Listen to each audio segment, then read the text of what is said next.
The stars themselves seemed to bend around the massive ship as it cut through space like a blade through silk. The vessel stretched for miles, its black hull covered in sharp angles and gleaming edges that caught starlight and threw it back like scattered diamonds. This was the pride of the Kythera fleet, and aboard it rode the most feared hunters in the galaxy. High Huntmaster Zekthar stood in the command center, his 12-foot frame casting long shadows across the metal floor. His obsidian exoskeleton gleamed under the ship's lights, each plate perfectly fitted to his powerful body. 6 arms extended from his torso, each ending in claws that could slice through steel. His head, elongated and narrow, housed rows of sensory organs that could detect heat, electricity, and fear from miles away. "Report," he commanded, his voice a low rumble that made the air vibrate. His second in command, Vexai, approached with careful steps. Even among the Kythera, Zekthar was dangerous. "The scanning is complete, Huntmaster. 47 star systems now serve the Empire. All species have been properly classified." Zekthar's mandibles clicked in satisfaction. 3,000 years of hunting had brought them to this point. The galaxy belonged to the Kythera, and every living thing in it existed only because they allowed it. They were evolution's perfect creation, built for killing, designed for dominance. The Kythera had learned long ago that fear was the best tool for control. When they arrived at a new world, they didn't simply conquer it. They hunted. They took the strongest warriors from each species and made them prey in elaborate hunts that could last for days or even weeks. The survivors were left to tell the stories, to spread the terror that kept entire civilizations in line. "Show me the hunting records," Zekthar ordered. The air above them shimmered and formed into a 3-dimensional map of the galaxy. Thousands of points of light marked conquered worlds, each one color-coded to show what species lived there and how dangerous they had been to hunt. Most were green, easy prey that had provided little sport. A few showed yellow, indicating species that had put up some fight before being broken. Only 3 showed red, marking species that had actually wounded Kythera hunters before their defeat. Zekthar had personally led the hunts on all 3 red worlds. The memories brought him pleasure. The Valthrim had been strong fighters, their crystal armor providing good protection until the Kythera learned to shatter it with sonic weapons. The Groknar had been clever, setting traps and ambushes that had actually killed 2 junior hunters before Zekthar adapted their tactics. The Jelturi had been the most challenging, with their ability to phase in and out of solid matter, but even they had fallen once the Kythera developed phase-tracking technology. Each conquered species had taught them something new. Each hunt had made them stronger. That was the way of the Kythera. They took the best from their prey and made it their own. "Huntmaster," Vexai spoke again, "our deep space sensors have detected something unusual." The map zoomed in on a section of space at the galaxy's edge. A small yellow star came into focus, surrounded by several planets. One of them, the third from the star, glowed blue and green. "What makes this system interesting?" Zekthar asked. "The third planet shows signs of complex life. The inhabitants appear to be a species that calls itself human. Our initial scans suggest they are extremely primitive. No space travel beyond their own moon, simple projectile weapons, no energy shields or advanced armor." Zekthar studied the data flowing around them. The humans seemed almost pathetically weak. They stood only about 6 feet tall, had no natural weapons or armor, and appeared to have only 2 arms each. Their technology looked centuries behind even the weakest species the Kythera had previously hunted. "Interesting," he mused. "How large is their population?" "Approximately 8 billion individuals, spread across all the continents of their world." Zekthar's hunting organs tingled with excitement. 8 billion prey animals on a single world. It would provide sport for years. Better still, they seemed so weak that even the youngest Kythera hunters could participate without risk. "What weapons do they possess?" "Crude chemical explosives and metal projectiles fired from simple tubes. Some flying machines that appear to be armed with the same primitive weapons. No energy weapons detected. No shields or advanced defenses. Armor? None that our sensors can identify as effective. They seem to cover themselves with thin metal shells when fighting, but nothing that would stop our claws or weapons." Zekthar's mandibles spread wide in what humans might have recognized as a smile, if they had ever seen a Kythera smile. "Vexai, prepare the hunting fleet. This will be perfect for training the young hunters. 8 billion soft targets with nowhere to run. Should we take the entire fleet, Huntmaster?" "No, this species is too weak to require our full strength." Take 12 ships with standard hunting parties. We'll establish a base on their largest moon and begin the culling from there. Pick the strongest-looking specimens for proper hunts. The rest can serve as food or slaves. The command center filled with activity as the hunting fleet prepared to move. Weapons were charged, tracking systems calibrated, and holding cells prepared for the capture of prey. Young Kythera hunters who had never been on a real hunt checked their claws and practiced their killing techniques. Zekthar watched the preparations with satisfaction. The humans had no idea what was coming for them. They couldn't see the Kythera ships approaching through folded space. They had no weapons that could harm a Kythera warrior. They had nowhere to run. In a few days, the hunt would begin. The strongest humans would be selected for sport hunts, their fear and desperation providing entertainment for the hunting parties. The clever ones would be kept alive longer, to see how they tried to escape or fight back. The weak ones would simply be harvested. Huntmaster, a junior hunter, approached nervously. What if they try to hide in their cities? Zekthar's laugh was like grinding metal. Then we will hunt them through every street and building. There is no hiding place that can protect prey from the Kythera. We have hunted species across dimensions, through time itself into the deepest caves and the highest mountains. These humans have built themselves convenient gathering places where we can find them easily. The fleet began to move, sliding through space toward the small blue world. Aboard the ships, hunting parties prepared their weapons and studied the scanned images of human cities. They saw the humans as simple animals, no different from the countless other species they had hunted to extinction or slavery. They had no concept of what humans called adaptability. They didn't understand the meaning of human words like determination or sacrifice. They had never encountered a species that could learn and change faster than the Kythera could adapt their hunting methods. They saw only soft flesh and weak bodies. They couldn't detect the human capacity for rapid technological development, the ability to reverse engineer alien technology in hours instead of years, or the strange human habit of fighting harder when cornered instead of simply giving up. Most importantly, they didn't understand that while they were apex predators, humans were something far more dangerous. Apex survivors who had spent their entire evolutionary history learning to overcome bigger, stronger, faster enemies. The hunt was about to begin, but the Kythera had no idea who the real prey would be. The first sign that something was wrong came when the Kythera scout ship stopped responding to communications. Huntmaster Zekthar stood in his command center, staring at the tactical display that showed the positions of his hunting fleet around Earth's moon. 12 massive ships hung in space like sleeping giants, their weapons trained on the blue world below. Everything had gone according to plan. The humans hadn't even noticed their arrival. "When did we last hear from Scout Pack 7? He asked. 14 hours ago, Huntmaster. Vexhai replied, his voice carrying a note of concern that would have been unthinkable just days before. They reported successful landing at the coordinates you specified. The human installation appeared lightly defended. Zekthar's sensory organs flared as he studied the data. Scout Pack 7 had been sent to a remote human military base in a frozen wasteland the humans called Alaska. The facility had looked perfect for a first strike. Isolated, small, with fewer than 200 humans present. It should have been a simple matter of landing, killing the humans quickly, and returning with trophy skulls and intelligence about human defenses. "Send Scout Pack 3 to investigate," he ordered. "Yes, Huntmaster." Zekthar tried to push down the unfamiliar feeling growing in his chest. In 3,000 years of hunting, no Kythera scout pack had ever simply vanished. Prey animals might sometimes kill a single hunter through luck or desperation, but an entire pack of 6 elite warriors? Impossible. He told himself the scouts had probably found something interesting and were taking their time with an extended hunt. Young hunters sometimes got carried away with their first taste of real prey. They would return with exciting stories and fresh kills. 2 hours later, Scout Pack 3 found the wreckage. "Huntmaster." The pack leader's voice crackled through the communication system, tight with disbelief. "You need to see this." The main display shimmered and showed images transmitted from the surface.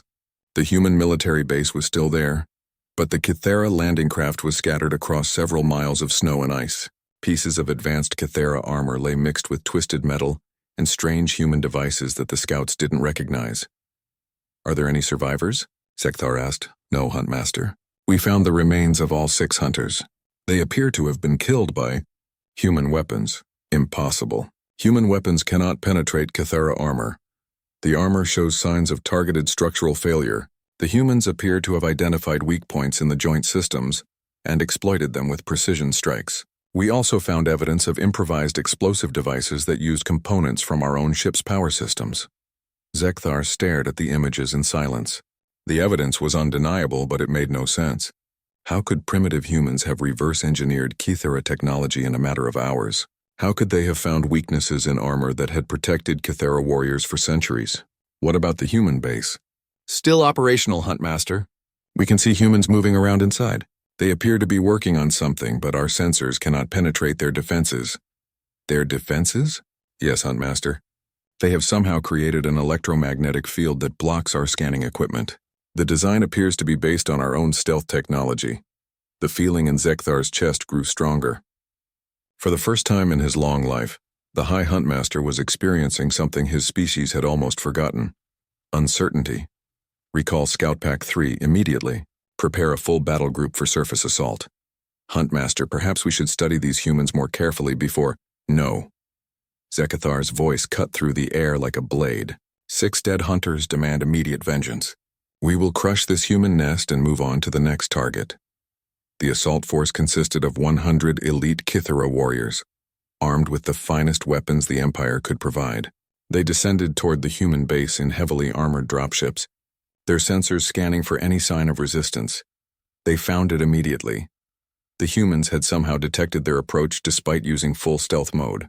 Primitive-looking aircraft rose from the base to meet them, but they moved with impossible speed and agility. When the humans opened fire, their weapons cut through Kythera shields like they didn't exist. How are they doing this? Vexhide demanded as warning alarms screamed around them.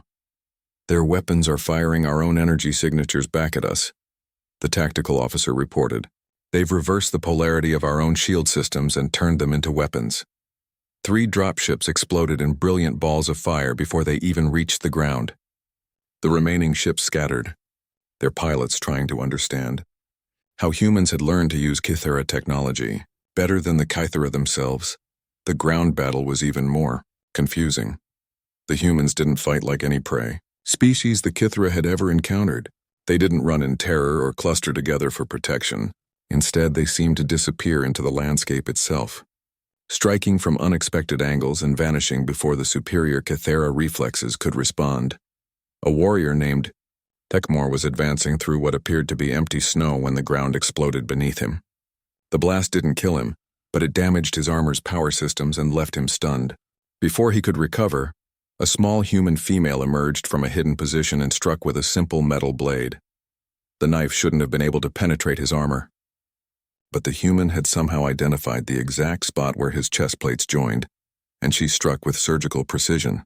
Tekmor, a veteran of 50 hunts, died from a wound delivered by a creature a quarter of his size using a weapon that looked like it had been made by hand. Similar scenes played out across the battlefield. Humans who should have been helpless prey fought with a combination of desperate courage and calculated intelligence that the Kythera couldn't understand. They used the terrain like a weapon, turned the Kythera's own technology against them, and showed a willingness to sacrifice themselves that no rational prey animal should possess. Worst of all, they learned from every encounter. Each Kythera warrior that fell taught the humans something new about their enemy's capabilities and weaknesses. By the end of the first day, the humans were anticipating Kythera tactics and preparing countermeasures in real time.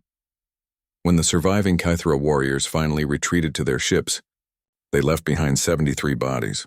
In 3,000 years of hunting, they had never suffered such losses against a single prey species. "What are your orders, Huntmaster?" Vexhide asked quietly. Zekthar stared at the tactical display showing the positions of human forces around the base. They had somehow acquired working Kythera weapons and were already modifying them. Worse, radio interceptors were picking up communications between the base and other human settlements. The prey was sharing information about Kythera weaknesses with the rest of its species. "We continue the hunt," he said finally. "Deploy all 12 ships. Every warrior we have, these humans may be more dangerous than we anticipated, but they are still just prey animals. We will adapt our tactics and crush them." But even as he gave the orders, Zekthar felt something he had never experienced before: doubt. The humans weren't behaving like prey. They were fighting back with a ferocity and intelligence that reminded him uncomfortably of the Kythera themselves. On the surface of the planet below, a human sergeant named Elena Vasquez was cleaning the strange blue blood from her grandfather's hunting knife. Around her, teams of human engineers worked frantically to understand the alien technology they had captured. "How long until we can replicate their weapons?" she asked. "Maybe 6 hours," Dr. Chenwei replied, not looking up from the alien device he was dissecting. "Their technology is incredibly advanced, but the principles are understandable. We've already figured out how to reverse their shield frequencies. Good, because they're going to come back with everything they have." Elena looked up at the stars, knowing that somewhere up there, alien hunters were planning their next move. But she wasn't afraid. Humans had been prey before, to lions, to wolves, to creatures far stronger and faster than themselves. They had survived by being smarter, more adaptable, and more determined than anything that tried to hunt them. The aliens were about to learn that humans were very good at turning the tables on their predators. 3 days after the disaster in Alaska, High Huntmaster Zekthar watched his tactical display with growing disbelief. Red markers showing destroyed Kythera forces were scattered across the map of Earth like drops of blood. In 72 hours, the humans had gone from helpless prey to a threat that was systematically destroying his hunting fleet. "Report," he commanded, his voice tight with an emotion he was still learning to recognize: fear. Vexhai approached with careful steps. The second-in-command had lost 2 arms in the previous day's fighting, and his movements were awkward without them. "The humans have spread knowledge of our weaknesses to their entire species, Huntmaster. Every military installation on the planet now has weapons based on our technology. How is that possible? They communicate through something they call the Internet. Information travels between their settlements instantly. When our forces attack one location, every other human base learns from that battle within minutes." Zekthar's mandibles clicked in frustrated anger. The Kythera had always relied on their ability to hunt isolated groups, picking off prey species one settlement at a time. They had never encountered a species that could share tactical information across an entire planet in real time. "Show me the latest reports." The display changed to show footage from the failed assault on a human city the humans called Moscow. The attack should have been simple: land in the city center, terrorize the population, and take captives for proper hunts. Instead, the Kythera dropships had been met by human aircraft moving with impossible speed and precision. The humans had somehow stolen 3 Kythera fighters and reverse-engineered them completely. Human pilots were now flying craft that matched Kythera technology, but they flew them with a reckless creativity that no Kythera would attempt.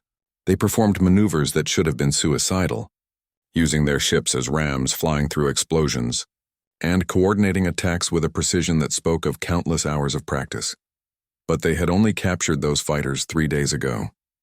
How had they learned to fly them so quickly? "The humans appear to learn at an accelerated rate," Vexhai explained as if reading his thoughts. "Our intelligence suggests they train using something called simulation technology. They can practice combat scenarios thousands of times without risking actual death." "Practice?" Zekthar was confused. "Prey animals don't practice. These do, Huntmaster. They seem to treat war as a skill that can be learned and improved. They study our tactics, develop countermeasures, and share the results with their entire species." The next image showed ground combat from the human city they called Beijing. Kythera warriors were advancing through streets, but the humans weren't cowering in their buildings as expected. Instead, they had turned the entire city into a weapon. Buildings exploded at precisely calculated moments, sending debris crashing down on Kythera forces. The streets themselves opened up, revealing hidden tunnels and escape routes that the humans used to appear and disappear like ghosts. Most disturbing of all, the humans were working together with a coordination that defied belief. They moved like a single organism, each individual part contributing to a larger plan. When Kythera warriors tried to isolate and pick off individual humans, they found themselves surrounded by reinforcements that seemed to materialize from nowhere. "Look at this." Vexhai manipulated the display to show a tactical analysis of the Beijing battle. "The humans don't fight as individuals. Every action is coordinated with dozens of others. They sacrifice themselves to save teammates. They share resources and weapons. They even risk their lives to recover wounded comrades. That makes no sense. Dead prey cannot hunt, but alive prey can share knowledge with the pack, Huntmaster. Every human that survives carries lessons to the next battle. Zekthar studied the data more carefully. The pattern was clear once he understood what to look for. Humans didn't fight to win individual battles. They fought to learn from each encounter and become stronger for the next one. They treated every defeat as valuable intelligence and every victory as a foundation for improvement. It was the opposite of how the Cathara approached hunting. The aliens had perfected their techniques over centuries and saw no need to change them. Why would apex predators need to adapt when they were already perfect? Show me our current losses. The numbers appeared in the air before him, and Zekthar felt his confidence finally crumble. In 3 days of fighting, the humans had destroyed 4 of his 12 ships and killed over 600 warriors. The Kithara had managed to kill approximately 2,000 humans in return, but the exchange rate was getting worse with each battle. More importantly, the humans seemed to have an unlimited supply of new warriors. While every Cathara death was irreplaceable, the aliens were elite hunters trained from birth. But humans appeared to be able to turn ordinary civilians into effective fighters in a matter of days. How many humans are capable of fighting? Intelligence estimates suggest that most of their adult population can be armed and trained for combat. That would be approximately 4 billion potential warriors. 4 billion. Zekthar had brought 1,200 elite hunters to face 4 billion enemies who were learning to fight better every day. The mathematics were becoming uncomfortable. Huntmaster, a communication officer, called out. We're receiving a transmission from the surface. From our forces? No, Huntmaster. From the humans. They're broadcasting on our encrypted frequencies. That's impossible. Only Cathara technology can access those channels. They appear to have reverse-engineered our communication systems as well. The main display flickered and showed a human face. It was a female like the one who had killed Thekmor with a simple knife. She was older with gray hair and scars on her face, but her eyes held an intelligence that made Zekthar's hunting organs twitch with unease. I am General Sarah Chen of the United Earth Defense Forces, the human said in perfect Kithara language. I am speaking to High Huntmaster Zekthar. How do you know my name? Zekthar demanded. We recovered data from your crashed ships. We know who you are, what you've done to other species, and why you came here. We're offering you one chance to leave our system peacefully. Zekthar's laugh was like grinding metal. You think to threaten the Cathara? We have hunted across 1,000 worlds. And we've studied your hunting records, General Chen interrupted. Every species you've conquered, every tactic you've used, every weakness you've exploited. The data was very educational. The confidence in her voice sent an unfamiliar chill through Zekthar's body. You cannot possibly understand the complexity of Cathara tactical systems. Actually, we can. Your technology is impressive, but it's based on principles we already understand. What's interesting is how rigid your thinking has become. You've been using the same hunting patterns for over 1,000 years. Because they work. Against species that can't adapt quickly enough to counter them.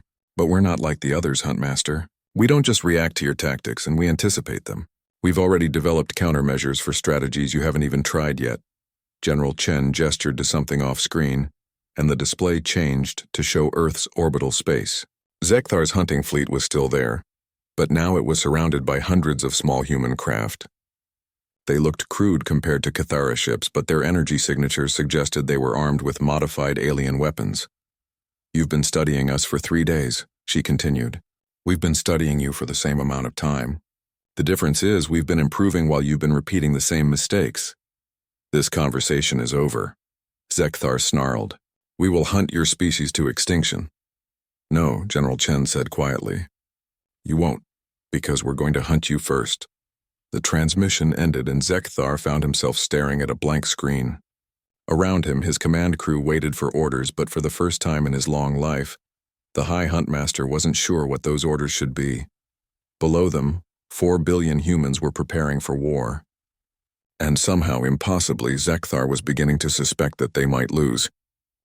Elena Vasquez moved through the captured Cathara ship like a ghost, her modified armor completely silent against the alien metal floors. Behind her, 12 other humans followed in perfect formation, each one carrying weapons that had been Cathara technology just a week ago. The ship's corridors were wrong for human proportions. Too tall, too wide, designed for 12-foot aliens with 6 arms. But Elena's team had trained for this. They had studied captured ship blueprints, practiced in mock-ups built from wreckage, and learned to use the alien architecture against its creators. "Contact ahead," whispered Dr. Chen Wei through her earpiece. The scientist had volunteered for the mission despite having no military training, but his understanding of Kythera technology made him invaluable. "3 guards moving toward your position." Elena held up her hand and her team froze instantly. They pressed themselves against the curved walls, using equipment harnesses to anchor themselves in place. The Kythera guards walked past without noticing them, confident that no prey animal could possibly be aboard their ship. That confidence was becoming the aliens' greatest weakness. "Clear," Elena whispered, and her team resumed movement toward their target, the ship's main computer core. The plan was ambitious even by human standards. While the main Earth forces kept the Kythera fleet busy with frontal attacks, small teams of specially trained humans were infiltrating the alien ships, using captured stealth technology. Their mission was to plant viruses in the ship systems, download strategic information, and if possible, capture key alien personnel alive. It was the kind of complex, coordinated operation that required precise timing and absolute trust between team members. The Kythera would never attempt such a mission because their culture didn't value cooperation the same way humans did. They were apex predators who preferred direct confrontation to subtle infiltration. "Elena," another voice spoke in her earpiece. This was Colonel Sarah Martinez coordinating the operation from Earth. "Thermal imaging shows heavy Kythera presence in the computer core.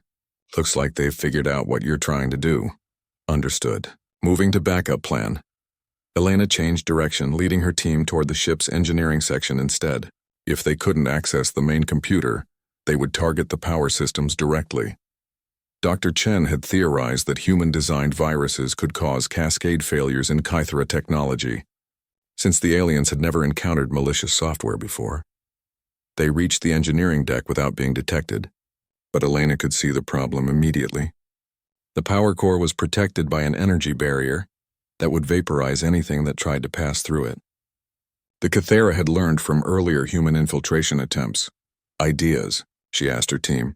"I might have something," Dr. Chen replied, studying the barrier with handheld scanners.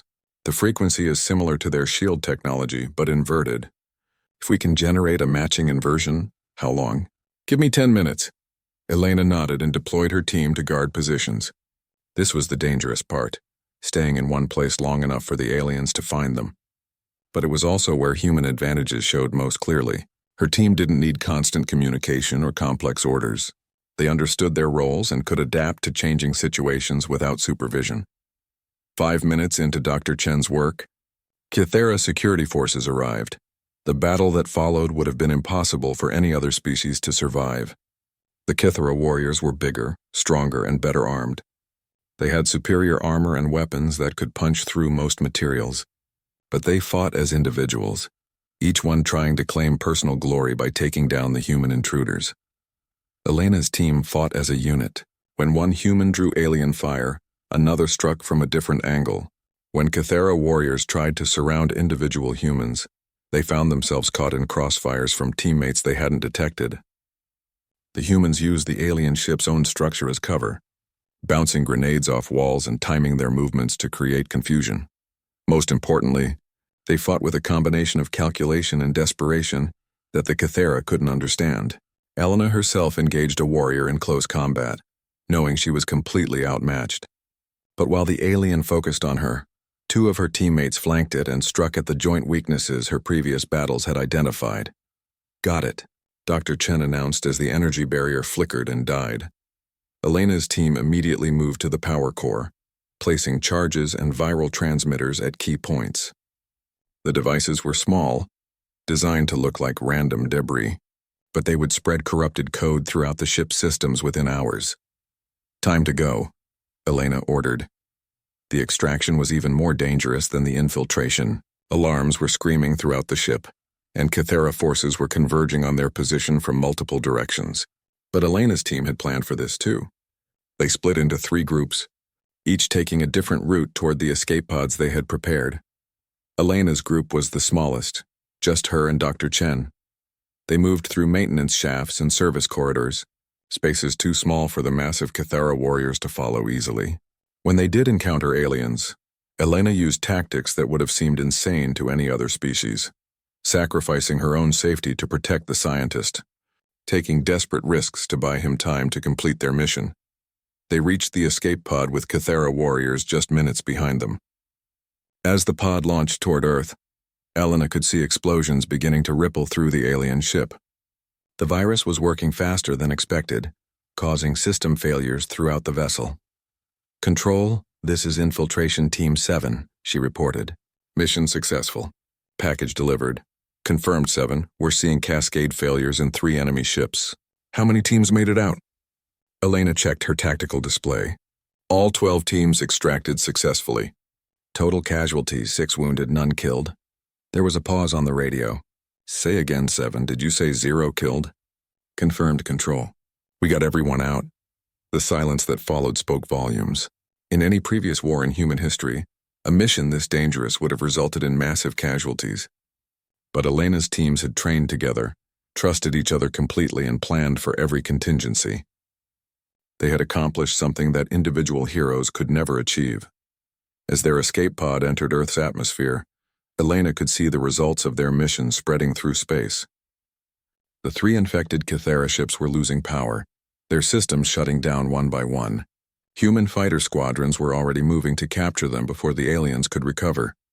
"Elena," Dr. Chen said quietly, studying data from his handheld scanner. "You need to see this." "What is it?" "Information I downloaded from their computers. The Kythera have detailed records of every species they've conquered over the past 3,000 years.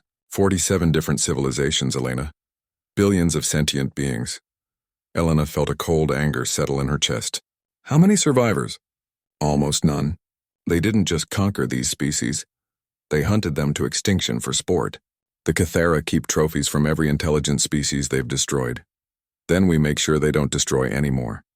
As their pod touched down on Earth, Elena was already planning the next phase of the war. The humans had learned to fight the Kythera effectively, but defense wasn't enough. The aliens would eventually call for reinforcements, bringing more ships and warriors from their empire. But the humans had captured Kythera technology now. They had ships, weapons, and most importantly, navigation data showing the locations of other alien worlds. Elena was beginning to realize that Earth wasn't going to be the end of this war.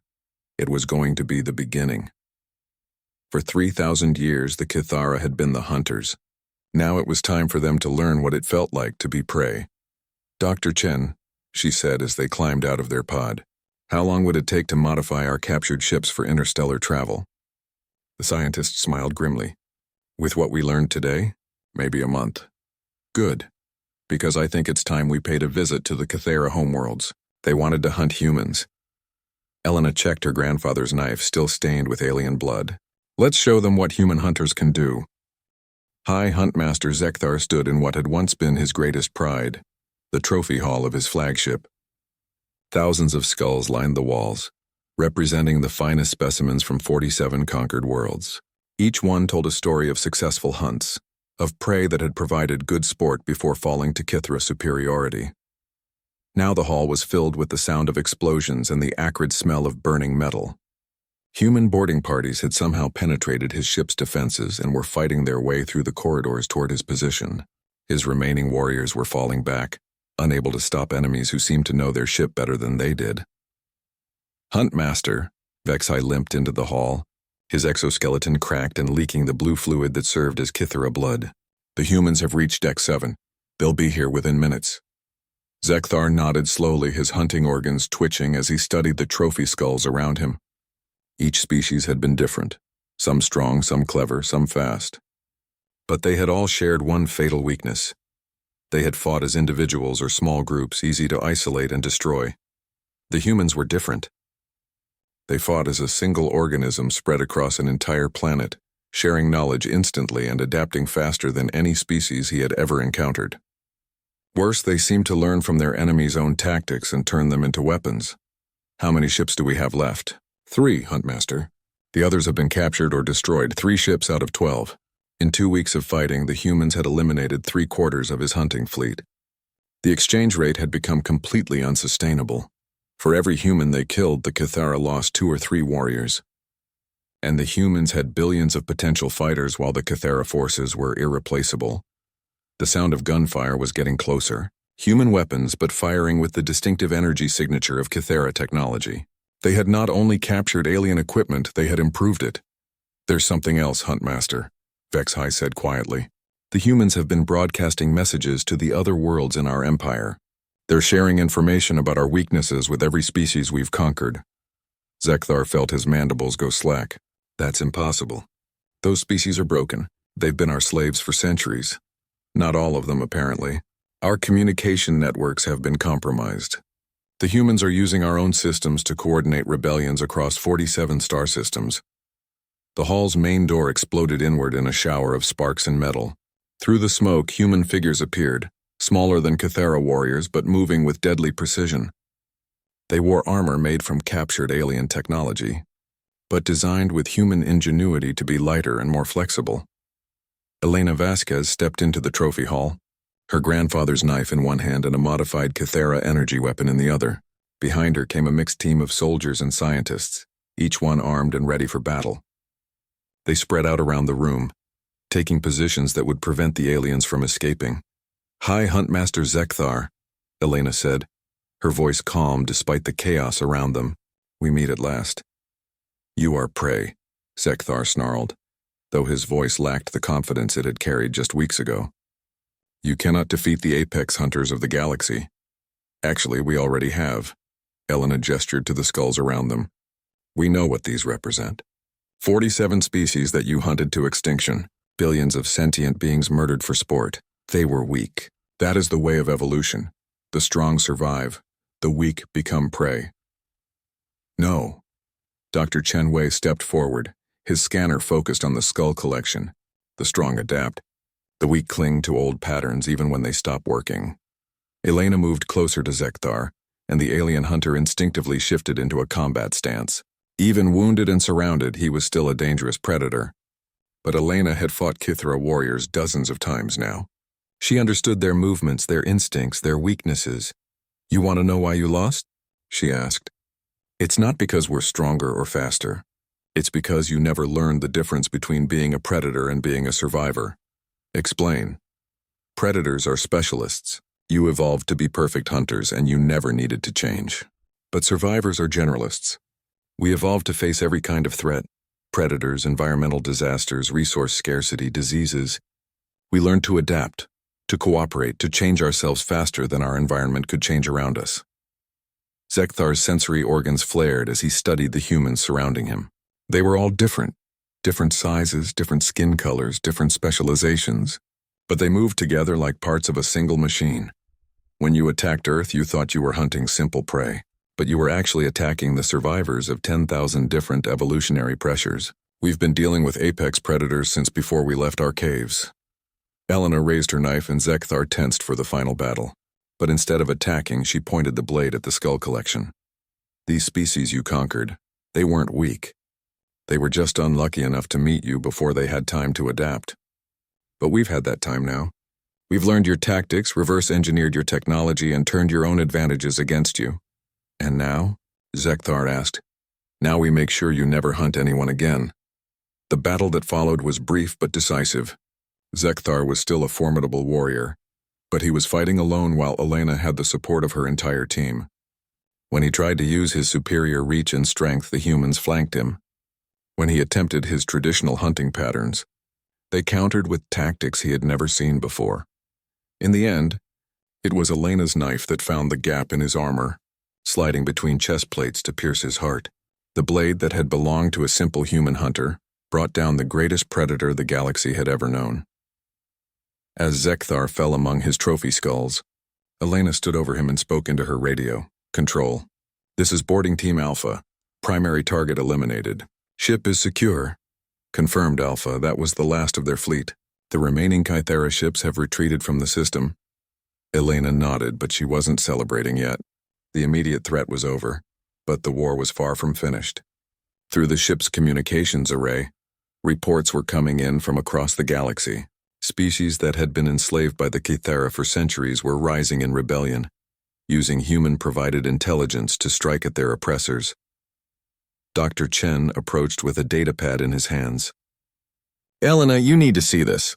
We've downloaded their complete database. Star charts, population centers, industrial facilities, everything. What are you thinking? The Kythera Empire is already collapsing. Without their fleet, they can't maintain control over 47 star systems. But there are still billions of Kythera civilians on their homeworlds, and not all of them are warriors. Elena understood his meaning. The humans had the power to become the new apex predators, to hunt the Kythera to extinction, just as the aliens had done to so many other species. It would be justice in a way, giving the hunters a taste of their own medicine, but that wasn't the human way.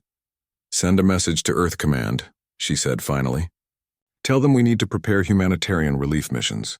Food, medical supplies, technical assistance. The species that are rebelling against Kythera rule are going to need help rebuilding their civilizations. And the Kythera themselves? Elena looked down at Zekthar's body, then at the skulls surrounding them. Each one represented a species that would never get the chance to rebuild, to grow, to become something better than they had been. The Kythera who surrender will be offered the same assistance as everyone else. The ones who continue hunting will be stopped, but we're not going to become them. 6 months later, Elena stood in the memorial garden that had been built on the site of the first Kythera landing. The names of every human who had died in the war were carved into black stone, along with the names of species the Kythera had exterminated over the centuries. But the garden also contained something else. Simple plaque bearing the names of Kythera civilians who had been killed during the rebellions. Not many, but some. Enough to remind future generations that the line between predator and prey could shift quickly, and that true strength lay not in hunting but in choosing when not to hunt. Dr. Chen joined her at the memorial, carrying a report on the latest refugee assistance programs. The last of the Kythera military forces surrendered yesterday. Their home world is requesting help with food distribution. Approved, Elena said without hesitation. What about the liberated species? Mixed results. Some are adapting well to freedom. Others are struggling with concepts like self-governance and interspecies cooperation. A few are asking to join our alliance, Elena smiled slightly. The word alliance still felt strange. Humans had gone from being hunted prey to becoming the protective center of a growing coalition of species. It wasn't empire. They had learned too much from the Kythera's mistakes for that. Instead, it was something new. Cooperation between equals, sharing of knowledge and resources, mutual defense against any future threats. There's one more thing, Dr. Chen added quietly. Long-range sensors have detected something at the edge of the galaxy. Signs of another spacefaring civilization, possibly moving in our direction.